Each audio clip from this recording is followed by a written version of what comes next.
Okay, so the impetus for this sermon series has been this question that of what does it mean to follow, right? In Instagram, we say, I follow so-and-so on Instagram. That's become just a normal thing people say. Do you follow this person? Do you follow that person? So what does it mean to follow? Specifically in the context of Jesus, what does it mean to follow a rabbi back in the days? When Jesus invited his followers, come and follow me, what does that mean? Right? And it's not just about knowing what they know. It's not just about agreeing with their teaching, right? We said the rabbi's teaching was called the yoke. And so when you followed the rabbi, they would say, take my yoke upon you. But following a rabbi is not just about knowing what they know and learning what they teach, but it's actually to be like them. And so this whole thing about following is different from Instagram following. What it means to follow Jesus is beyond just obtaining information, but it's actually more about a life transformation. That's what we're after, not just to know what Jesus knows, not just to agree with Jesus' teaching, but to allow that to transform our lives. So when I first started teaching, one of the things that I found out right away was who are the good teachers? So I would ask the students, who are the best teachers? Who are your favorite teachers? And they would tell me. And so I would go sit in on that class, and I would learn everything I could about what it looks like to be a good teacher, what kind of teachers connect with kids well. And so after observing good teaching, what would I do? I would go and I would imitate that. And I would do what they do. I would manage the classroom how they manage. I would exude the same passion that they exuded. I would start the class the way they started. I would end the class the way they ended, because I wanted a model to learn from, to imitate, to follow.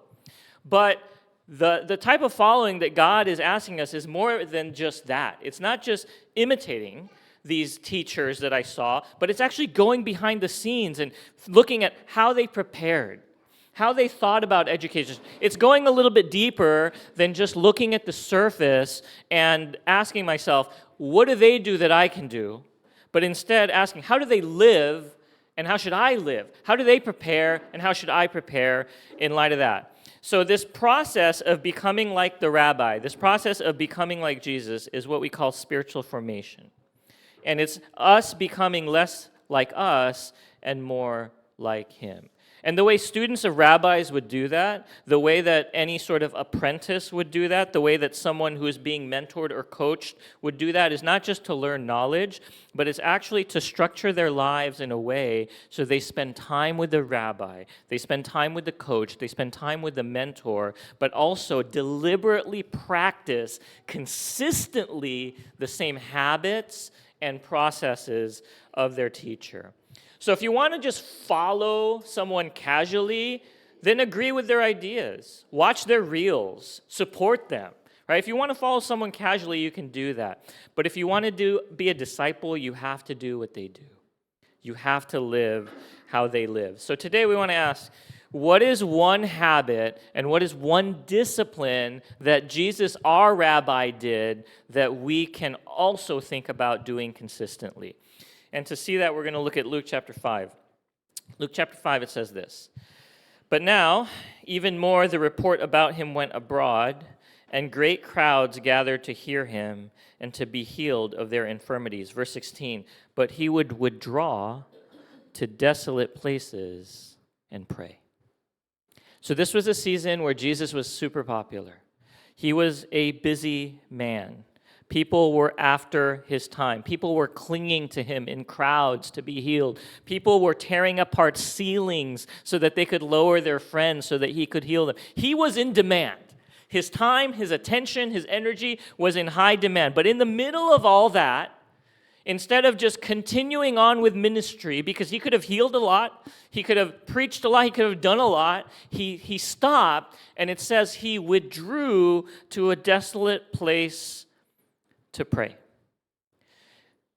The ESV is very literal, but I want to read you the NIV, which reads into the context a little bit. Here's what it says in verse 15. Yet news about him spread all the more, so the crowds of people came to hear him and to be healed of their sickness.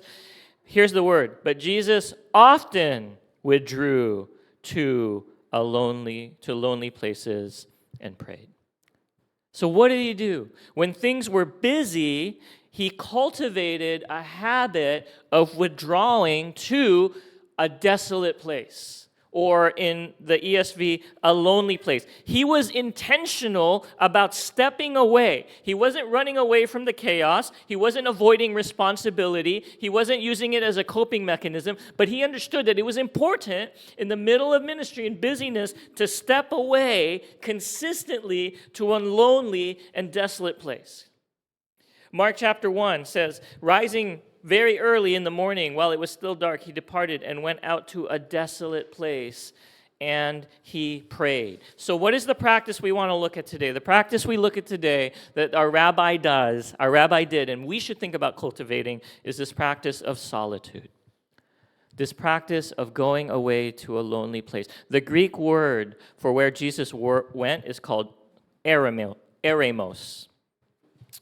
Eremos was this vast tract of empty, undeveloped land. Now, that's really hard for us to imagine because in Taipei, the moment we look out the window, there's always something.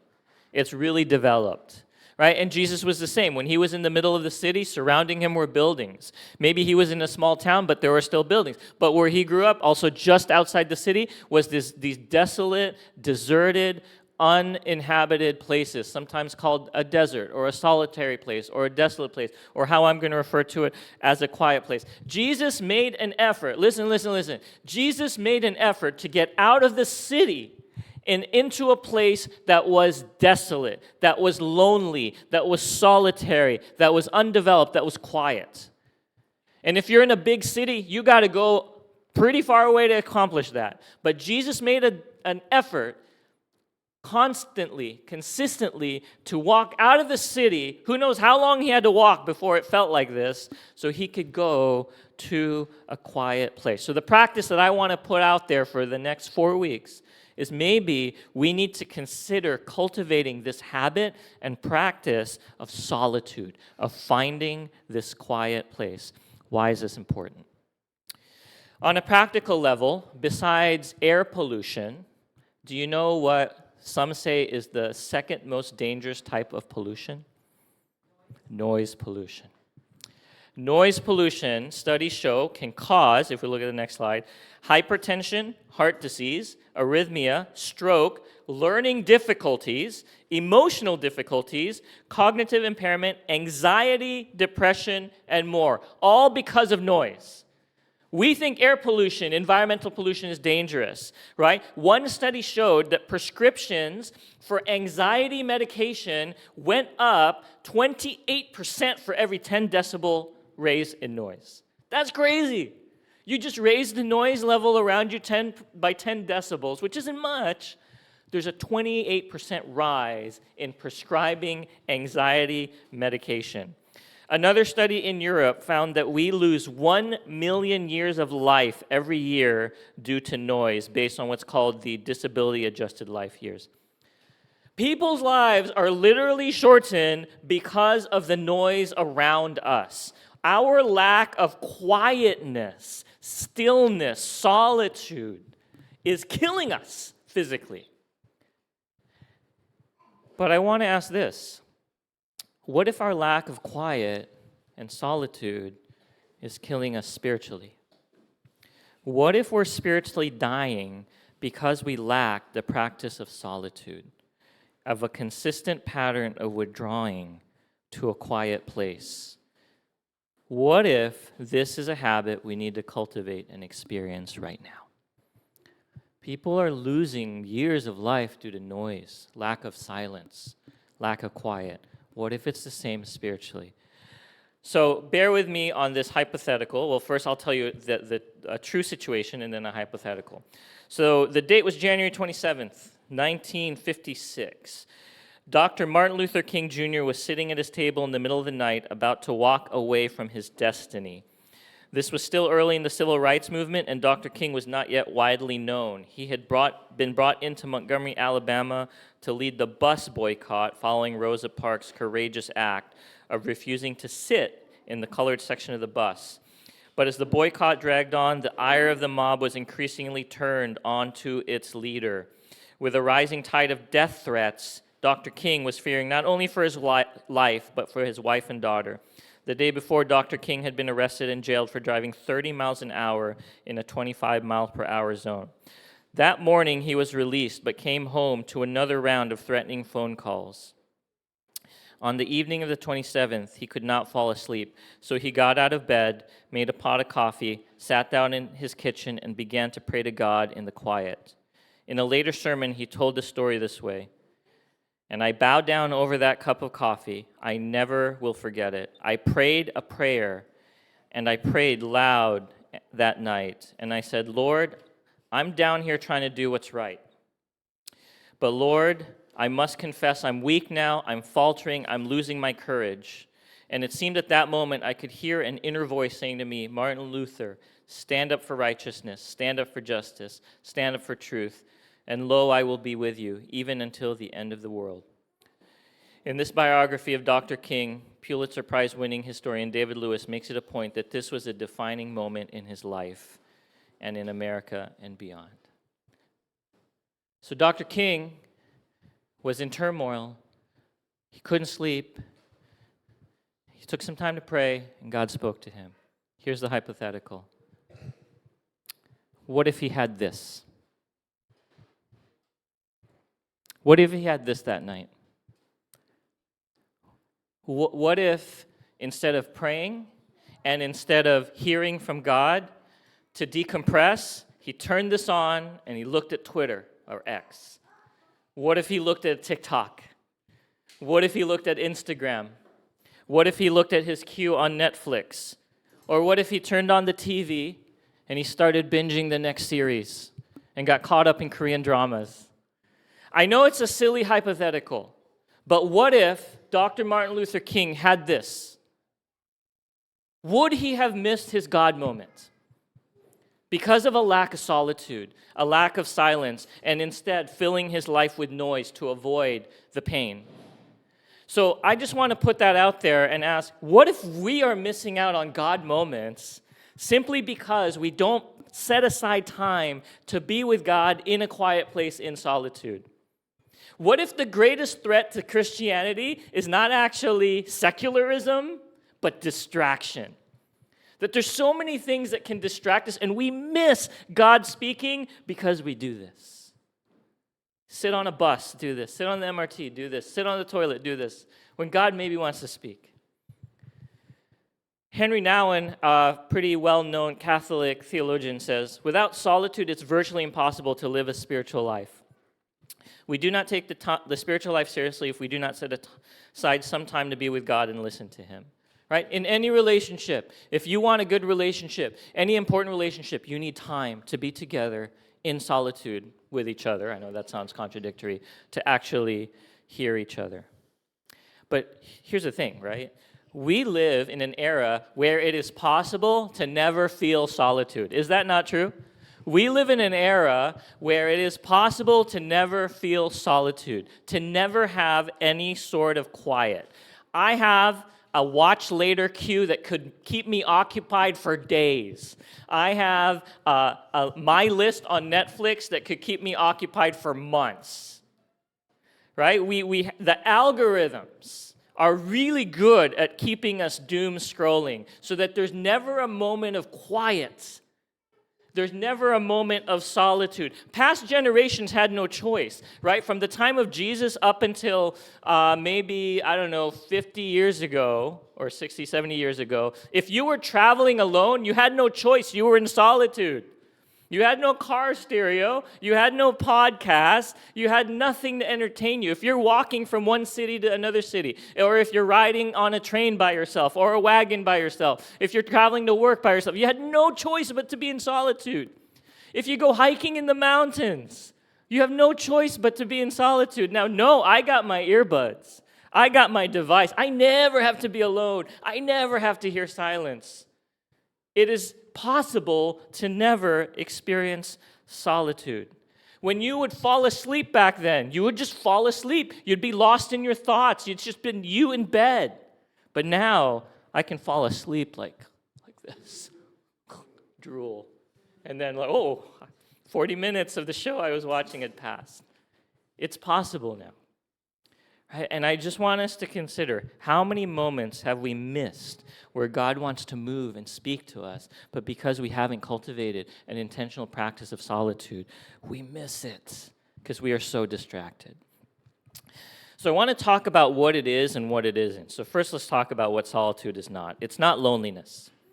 It's not loneliness, right? Loneliness is about a feeling of inner emptiness. Loneliness is when you feel empty. Loneliness is when you feel absence. There's something missing. Solitude is actually about fulfillment and presence. Solitude is trying to feel God's presence in your life. Solitude is about being fulfilled. Solitude is not loneliness. If you feel lonely, that's not solitude. Secondly, it's not isolation. Isolation is a movement away from relationship. Solitude is about a movement towards relationship. That's what you want. Right? Someone said it this way: solitude is a chosen separation for refining your soul. Isolation is what you crave when you neglect the first. In other words, I know when I'm doing spiritually poor because I've neglected this habit of solitude, I want to withdraw away from community. I don't want people to know. I don't want people in my life. I don't want people to speak in my life. That's isolation. That's not solitude. And it's not aloneness. I've said many times I'm an introvert. I love aloneness. I don't like people. I love you all, but I would prefer not to be with you a lot, okay? I love aloneness. That's not solitude. Why is it not solitude? Because in my aloneness, I am perfectly happy sitting and watching TV and not having quiet. I'm perfectly content just reading a book. That's aloneness. That is not solitude. So what is solitude? I'm going to define it this way.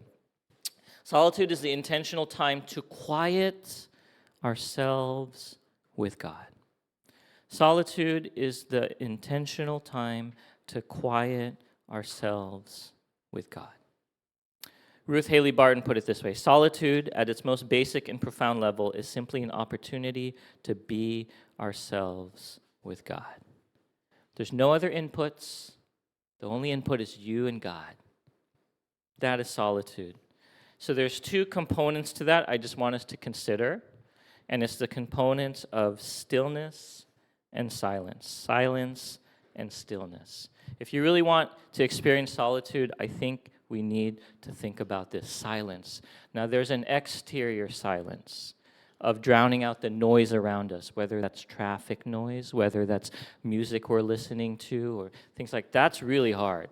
Because sometimes I'll go on a bike ride and I'll think that's solitude, but actually there's a lot of noise going on around me that gets into my head and gets me thinking. So there's this exterior silence, background chatter, TV on in the background, music on in the background. We need silence. But there's also an interior silence, which is what? Our thoughts. And often those thoughts aren't great. And often, if it's not Christ-centered, those thoughts lead us actually astray. There's these emotions of our heart that's just really loud and pounding in our head. There's an interior silence we have to sort of struggle with. And it's a balance. Because when we go before God, we want to be open and say, this is what I'm feeling. But on the other hand, if you're just dealing with your emotions and the loudness of your thoughts, then your conversation with God is a one-way conversation, and He never gets to talk back. Because all we're doing is, God, I feel this. God, I feel this. God, I think this. So there's silence. And then a little bit more elusive, there's stillness. Right? Stillness is a state of inner tranquility or mental quietude and concentration, not simply silence, but an attitude of listening to God and of an openness to God, right? Stillness. It's coming to a place where we've kind of found that inner silence and we're just waiting for God to move. Silent and stillness. Psalm 46 says it this way: be still and know that I am God. Sometimes we don't know God is God because we're simply not still. We're too active. We're too busy solving things. We're too busy thinking about a million things that we never just stop and be still and know that He is God. And it's hard to know who He is unless we're still. So I'll illustrate it this way. It didn't quite work out, but I think you'll get the point, okay? So I filled a jar with dirt from our garden? I don't know, from our plants, right? And it didn't quite settle, but stillness, I want you to imagine stillness would be that dirt just settles to the bottom and it's clear. Stillness allows us to see God clearly. Stillness allows us to really sort out our emotions and our feelings and our struggles clearly. But often, here's what our life looks like. Right? It's hard. It's a hurricane. It's hard to see Jesus here. It's hard to have a clear view of who God is when our life is always in motion and things are stirred up and it's muddy and it's not clear. And so sometimes, I left this here for an hour and it still didn't settle. Sometimes stillness is going to take some time to accomplish, right? Because our minds are going 1,000,000 miles per hour. So sometimes, as hard as it's going to be, and we'll talk about this in the coming weeks, we just need to exercise our ability to let all that settle until we can get clarity and then we can hear from God. That's stillness. And that's not easy to accomplish, and it's not safe. Because sometimes when it's still and you look at what's really going on in your heart, it's pretty ugly. Stillness. So, what happens when we experience solitude? First, let me tell you what happens when we neglect it. So, I'm going to list a few things, and I want you to ask yourself, is this you? When we neglect intentional, deliberate time with God, here's what happens. We feel distant. I listen to a lot of sermons and podcasts. I listen to a lot of worship music. But that's not solitude. And I can tell you, I can listen to a sermon all day. I still don't feel close to God at times. Because I did not experience that one-on-one quiet solitude with Him. We lose a sense of who we are. Why? Because when we're not in solitude with our Creator, we lose our identity. And we start to create our own identity, or we fall into what the world tells us. Is this you? We become reactive because we get sucked into the lie of what is urgent instead of what is important. We no longer understand what is important, but we can react to what is urgent because we've never stilled ourselves, so we're just managing crisis after crisis. Is that you? It's me. We get tired, so we rely on escapism. If we never take time to pause, naturally we will get tired. And to cope with that tired, I try to escape through this. Not His presence. Is that you? We become emotionally unhealthy and on edge.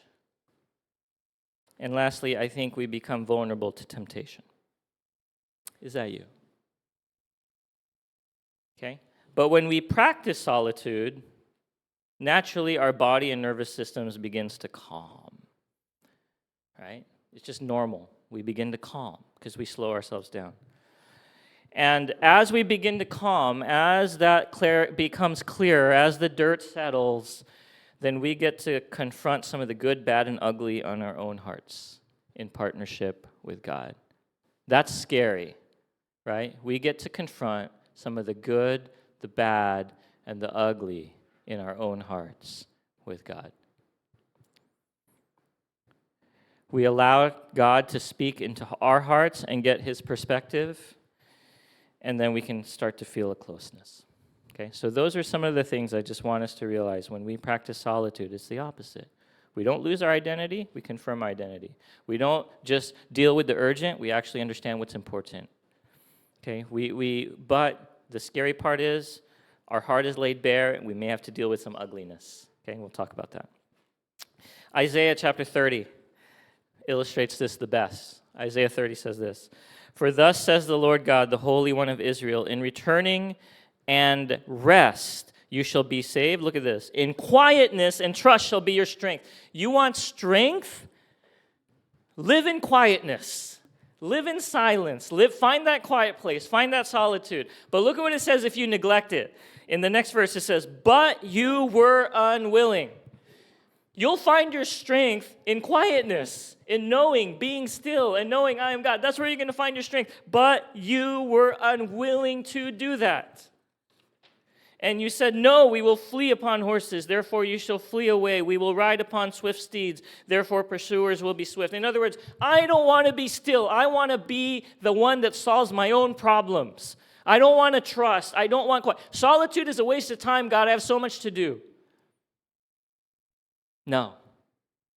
That's where we find our strength. But here, I just want to kind of end with this. The result of solitude is both refreshing, but I want us to see that whenever Jesus retreated, he didn't become a hermit. He wasn't just like, I'm going to stay in solitude. He developed this process of retreat and return, retreat and return, retreat and return. He went away, spent time with God, returned to ministry. He didn't abandon it. He didn't say, oh, this is so much better, this is so much calmer, I don't have to deal with these problems. He took that time to get refreshed, and he returned. And he loved, and he served, and all that, right? I've told you this, I loved COVID, because COVID, we had to isolate. I was like, whenever there was a call for like, what was it, lockdown, my wife and I were like, yes, no people, it's just us, right? I loved COVID, right? Not that I wish it upon us again, but it was great. Just me, and then I had my lessons all set on video, so I never even had to interact with my students unless they had questions. I could sit on the couch all day, right? And then just grade every now and then to make it seem like I was doing my job. I'll take that, I'll edit that out. Right? But the danger of COVID was the church became isolated and everyone was their own little hermit. And when the lockdown was lifted, what happened? Some people stayed that way. They stayed in retreat mode, never to return. Right? That's part of the issue that we have to watch. But Jesus didn't do that. He had a reset, he had a retreat, and he always returned to ministry. Dallas Willard says it this way: solitude and silence are the most radical disciplines for the spiritual life because they most directly attack the sources of human misery and wrongdoing. Silence is required to complete solitude, for until we enter quietness, the world still lays hold of us. Let's keep that up there. I'm like, why? What do you mean it directly attacks the source of human misery and wrongdoing? And I think part of what he's saying is, if we're not quiet before God, if we're not actually taking a break, we're always being the ones problem solving, we're always the ones acting, we're not letting him download anything into our lives, and so we go and we act according to what we see best, and that leads the world not in a good place. Maybe, I'm not exactly sure. But I just want to put out there that solitude is one of these things that we need to consider. Why did I start with this? There were 8 or 9 disciplines I could have started with. Why did I start with this? Because I think it's, like I mentioned, one of the most foreign things to our generation is to be in solitude, to be in quiet, to be in silence. It's one of the most foreign things to us because we have the ability to never experience it. But also, as I mentioned, it's the most scariest thing because sometimes when the dirt settles, what God wants to have us work through is ugly and scary and hard. Because once we sit in silence and solitude, sometimes we see our heart, it's not pretty. And God's not doing that to shame us. God's doing that to actually work with us. But that means it's going to be tough. So I just want us to consider this week and in the next 4 weeks, actually, this picture of Jesus is always waiting to be with you. Jesus is always waiting to connect with you. Jesus is waiting to give you strength. Jesus is waiting to give you wisdom. But sometimes, I know this is not theologically correct, but just as a visual, maybe Jesus is waiting outside the noise and busyness of our lives. And unless we step away from the noise and busyness, we don't give him the space to comfort us, to breathe strength and courage into us, and to love us. So in terms of what this looks like on a practical level, I'll post something on Facebook and on the YouTube link so that we can see. Again, a lot of this is from a discipleship program called Practicing the Way. I'll post what they have. But I would just ask you to consider, is there a way that you can, on a daily basis, practice solitude that has silence and stillness? Okay, you can personalize it, but I'll give you also some ways to think about it. But just by way of connecting, here's the questions I want us to reflect on.